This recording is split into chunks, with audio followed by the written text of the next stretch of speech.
joli scooter, un atomixer et du Dunlopio, une cuisinière avec un four en verre, des tas de couverts et des pelles à gâteau.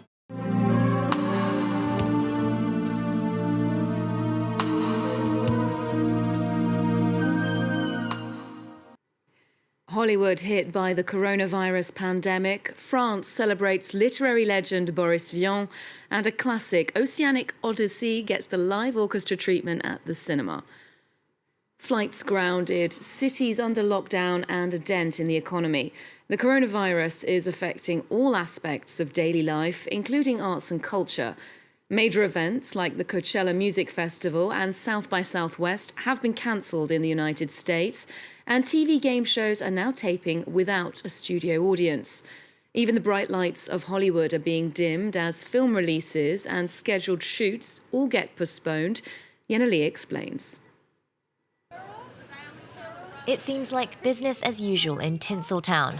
But behind the glitz and glamour, COVID-19 has already started to disrupt the cinema industry.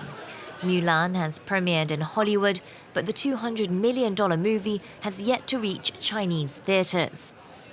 Mulan, which obviously would have been of great interest to China, it will eventually get into China. At this point, we're not sure when. Loyal, brave, and true. Fans will have to wait for the Disney remake about the Chinese war heroine. The country's 70,000 cinemas have been closed since January due to the coronavirus outbreak. The world's second largest movie market is currently inaccessible. But it's not just about Chinese ticket sales. The release of the latest James Bond has been pushed back worldwide. Why would I betray you? We all have our secrets. No Time to Die is now scheduled to be in theatres in November instead of April. Fears surrounding COVID-19 are postponing the release of already finished films, but also of films in the making. Shoots too have been affected, such as the latest Mission Impossible. The previous edition was in Paris. This time, the story takes place in Venice. With an ongoing outbreak in northern Italy, production has been put on hold. Dwayne Johnson's upcoming flick Red Notice 2 had scenes in Italy. Netflix is exploring new venues for the shoot. Experts say such delays will have a domino effect across the industry. Globally, they're estimating a $5 billion loss as of today's writing. Movies, music, television, productions that are actually halted. Obviously, there's been slowdowns, there have been, productions that may have been delayed, but I don't think I can remember seeing anything like this in my lifetime. While COVID-19 affects some new releases, one old film is seeing somewhat of a comeback. Hello. I need you to get me the names of everyone who serviced this room. It's an emergency. The 2011 film Contagion is the fictional story of a deadly flu pandemic that wipes out millions of people across the world. There's been renewed interest for Steven Soderbergh's film on iTunes, Amazon, and Google Play. And in fact, actor Tom Hanks and his wife Rita Wilson have announced that they have contracted the new coronavirus and are isolated in Australia for the time being.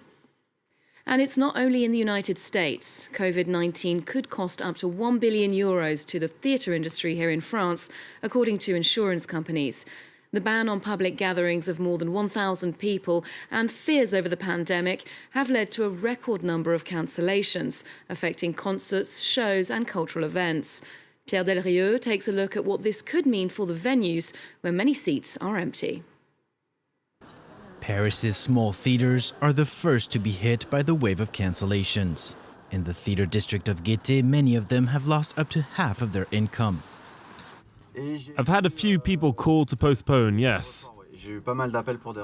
Here at the Théâtre Rive Gauche, every show cancelled is a €7,000 loss in revenues. The number of performances had to be cut down, and when the show does go on, the house is far from being packed. How many people do you usually have here? 400 people. And these days? 100. Across the street at the Théâtre Montparnasse, cancellations have reached up to 60%. This is seen as the latest crisis in what has been a difficult year. There were the yellow vests, the general strikes in December and January. We only had 6 weeks between that and the coronavirus, not enough to regain our strengths financially. Even the shows who managed to ensure a full house have to deal with restrictions after the government banned gatherings of more than 1,000 people to contain the virus outbreak. Famous French actor Fabrice Lucchini had to call spectators himself to cancel their tickets. In total, this was supposed to host 1,100 people. I brought it down to 981. I managed to get hold of enough people to get the number of spectators under 1,000. I'm disciplined. I was told not to play to more than 1,000 people, and that's what I'll do. Elsewhere, I'll play for 450 and it'll be full. With shows being postponed or cancelled across the country, the coronavirus pandemic could be the end for many small French theatres. And staying in France, Boris Vian is remembered as one of the 20th century's most important artists, his place in the cultural landscape secured by his multiple talents in poetry, music, translation and theatre. This week marks the centenary of his birth, and fans of his work still visit the Montmartre apartment where he created some of that literary legacy. James Wilson reports. He was known for so many of his talents. Boris Vian was a gifted singer, musician and writer. Vian's anti-militarist views scandalised France in the 1950s, but has enchanted subsequent generations. He passed away in 1959, but his spirit can still be found in the place he called home, Paris's Montmartre. And every Saturday, fans of the author and his works gather to see where he lived. A poet. He's a poet from my youth. But before they visit, they have to apply, and the flat receives dozens of letters a week. The idea that I might have the chance to visit your apartment delights me. Please accept me. Now that's an extraordinary letter. All these fans of Boris Vian have the same dream, to discover just a little about how their idol lived. And the lucky visitors are allowed to explore his home in intimate detail. You can visit all the rooms. There's the kitchen and a cellar. And the kitchen has remained pretty much the same for the past 60 years. The same goes for the rest of the property. You can see his typewriter as if he's just left it to go for a walk. And his record collection, comprised of over 3,000 albums, is intact. Even his guitar is still there. The atmosphere is very 50s, but it still has incredible modernity.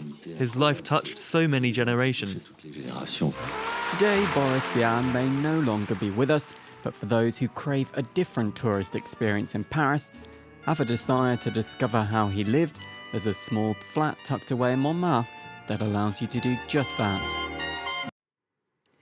Now to a film that is a cult classic here in France. The Big Blue is loved by many for its evocative underwater photography, and its music is perhaps even more iconic.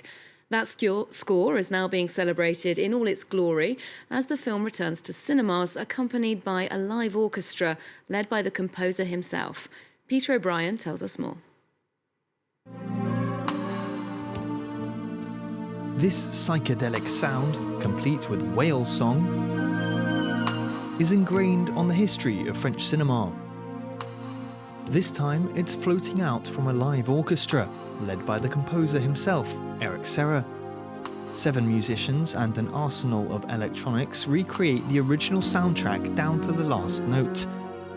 The Big Blue, released in 1988, is a romanticised story about freediving champion Jacques Mayol, and became one of France's most commercially successful films ever, with an award-winning score. Before the first orchestral screening, Eric Serra is applying the final touches. This software sends the right sound to the right instrument. Serra himself was introduced to freediving by Jacques Mayol, his scores inspired by the sea depths. The feeling is incredible, unique, like nothing else. I've never felt emotion like it. It was always going to influence the music. 2 weeks later, it's the start of the tour, and the instruments are set up and ready to play music which was never intended to be performed on stage. I hadn't realized how difficult it would be to play when I composed it. Now we're doing it, I'm well aware that it's not that easy. The secret's behind the curtain. A whole host of computers providing each instrument with different sounds at different times.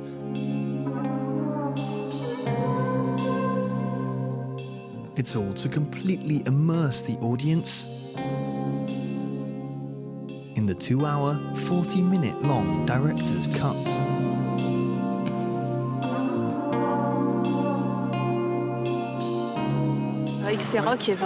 Eric Serra's just in front of us. We're completely immersed. It's not like watching the DVD. It's great. Sometimes we forgot the musicians were here. More than 30 years after its release, this cult classic has found its magic again. And to wrap up the show, we'll leave you with some of the highlights of a film festival that puts human rights front and centre. Amnesty International is screening features from around the world in the south of France and Corsica throughout the month of March. From a young female footballer in Morocco, Palestinian prisoners in Israel, and a documentary dealing with political resistance in China, they're just a few of the issues on the agenda. Otherwise, do remember to check out our website, and you can also keep up with us on social media too. There's more news coming up on France 24 just after this.